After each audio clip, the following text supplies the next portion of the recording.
J'ai peur. Je sais que c'est irrationnel, mais j'ai peur. Il n'existe qu'une façon pour que vous compreniez ma terreur. Il faut que je vous raconte tout, depuis le début.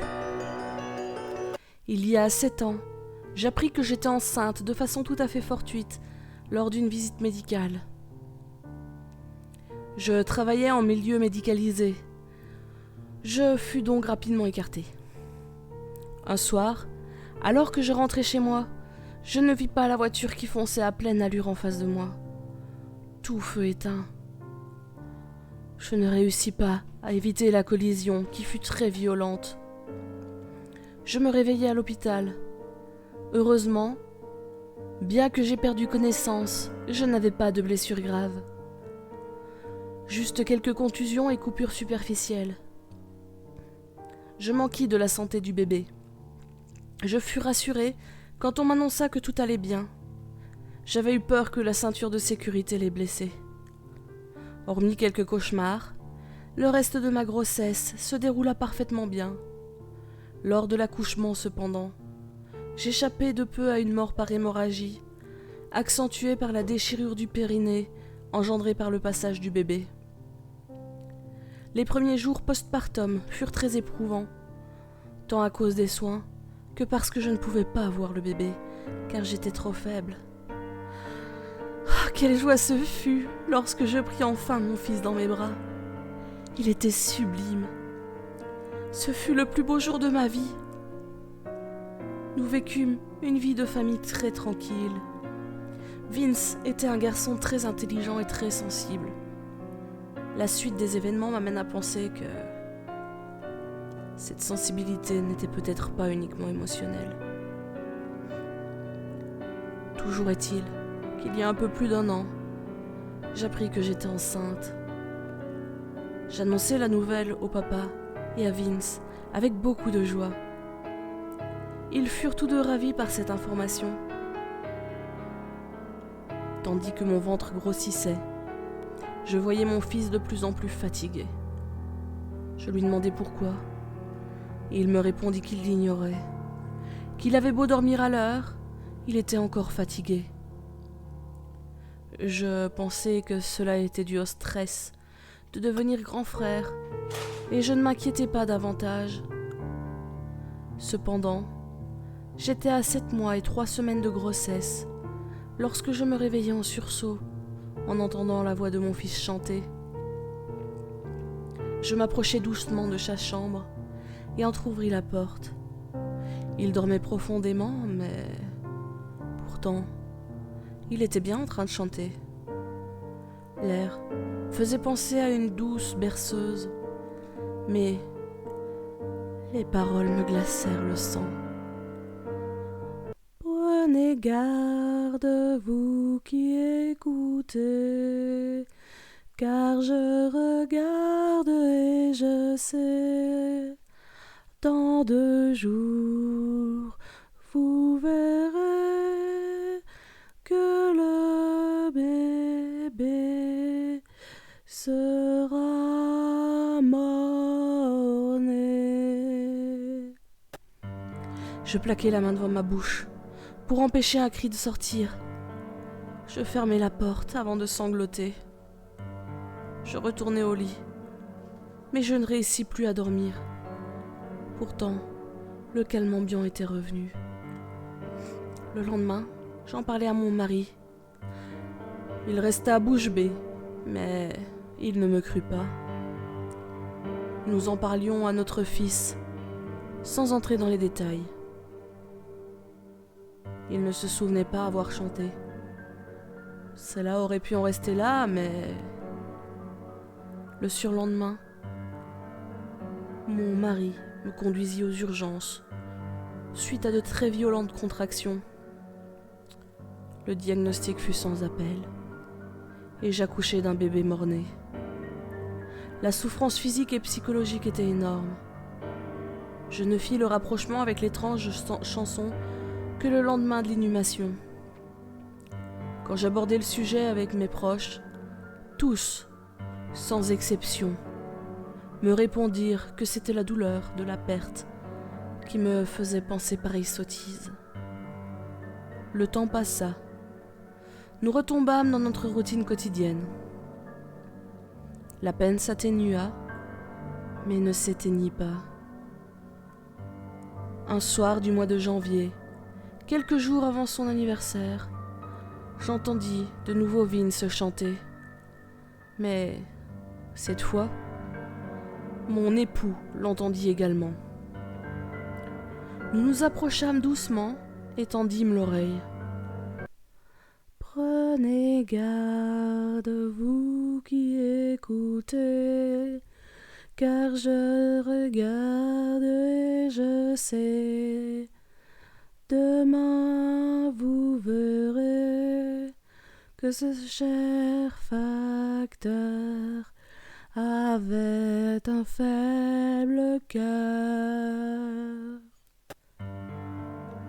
Mon mari ne put se contenir et ouvrit la porte à la volée. Vince se réveilla en sursaut, complètement perdu et effrayé. Il ne comprenait pas pourquoi son père le réveillait ainsi, en lui disant de ne pas chanter de telles horreurs. Je fis signe à mon mari de s'éloigner pour se calmer. J'aidai Vince à se rendormir. Nous retournâmes dans notre chambre. Mon mari ne croyait toujours pas au fait que la chanson s'était réalisée il y a quelques mois. Mais les paroles l'avaient choqué. Il culpabilisait d'avoir laissé notre fils regarder la télévision, car, pour lui, cela était forcément la cause du côté macabre de ces chansons. Nous fûmes soulagés le lendemain de voir le facteur en bonne santé. La journée se passa sans encombre, contrairement à ce que je pensais. Nous passâmes également une très bonne nuit. En allant chercher Vince à l'école, j'entendis les autres mamans parler du facteur. Je m'approchai et demandai ce qui se passait. Elles furent étonnées que je ne sois pas au courant que le facteur du quartier était mort la veille d'une crise cardiaque foudroyante. Il avait été transporté en ambulance à l'hôpital, mais n'avait pas survécu au trajet. Je fus horrifié et changeai instantanément de couleur. Laissant là le groupe de femmes interloquées par mon comportement, je rentrai à la maison. Je me laissai tomber sur le sofa. Vince me demanda ce qui se passait. Je ne sus pas quoi lui répondre et me contenter d'un « C'est rien mon chéri, maman est juste fatiguée ». Lorsque Vince fut couché, nous parlâmes longtemps avec mon mari. Il demeurait incrédule face à la situation, qui, pour lui, n'était due qu'au hasard. N'arrivant pas à le convaincre qu'il se passait quelque chose d'étrange, je tentai une autre approche. Certes, il n'y avait rien de paranormal, mais il n'était pas normal qu'un enfant tienne de tels propos, même en dormant. Il devait voir un spécialiste. Notre garçon passa plusieurs tests, intelligence, empathie, comportement social, etc. On nous questionna sur les comportements diurnes de Vince, sur les changements éventuels, sur notre couple, sur les rituels du coucher. Il en sortit qu'il était tout ce qu'il y a de plus normal. Les personnes qui avaient fait les examens nous dirent de ne pas nous inquiéter. Il s'agissait probablement d'un stress passager, qui ressortait comme pour les somnambules ou les gens qui parlent dans leur sommeil. Notre fils, lui, chantait, d'après eux, rien d'alarmant. Nous demandâmes s'il était normal qu'un enfant de cet âge débite des phrases aussi rudes. Ils répondirent que les enfants apprenaient pas mal de choses inadéquates via leurs camarades d'école. Probablement qu'un de ses amis lui avait parlé d'un film quelconque.